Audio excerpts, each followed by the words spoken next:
यतिखेर हामी जलसिद्ध महादेव जहाँ यतिखेर सामाजिक सञ्जालमा भाइरल बनिरहेको रुखबाट जुन पानी झरेर भाइरल बनिरहेको यो मन्दिर भनौँ अहिले भर्खरै यो निर्माणाधीन अवस्थामा छ। यो मन्दिर समितिका अध्यक्षज्यू बिस्कु गुरुङज्यू समक्षमा चाहिँ यहाँ स्वागत छ।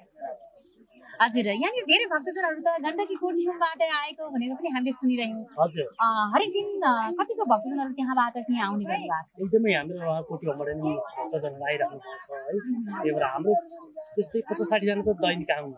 हजुर, त्यहाँनिर आउनुपर्ने भक्तजनहरू यहाँ पनि आउनु भएको छ अरे?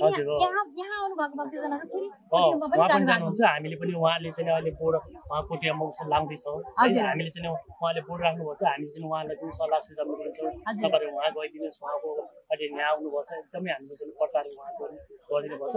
उहाँको गुरु पनि एकचोटि आएर यहाँको अन्वेषण गरिदिनुहोस् होला। उहाँ धेरै ठुलो मान्छे हुनुहुन्छ है, हामी अझ आभारी हुन्छौँ। हजुर, विजय गुरुलाई चाहिँ यहाँनिर आमन्त्रण गर्न चाहनुहुन्छ? एकदमै।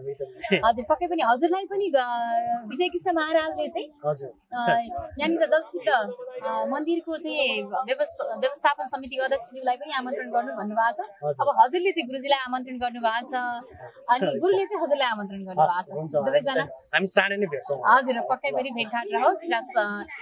गण्डकी कोटीमा हजुर पनि पुगिसक्नु भएको छ? हामी जाने तत्परमा छौँ, हामी समिति जान्छौँ चाँडै। हजुर सबैजना आउनु होला। हस् हस्, जय श्री राधे।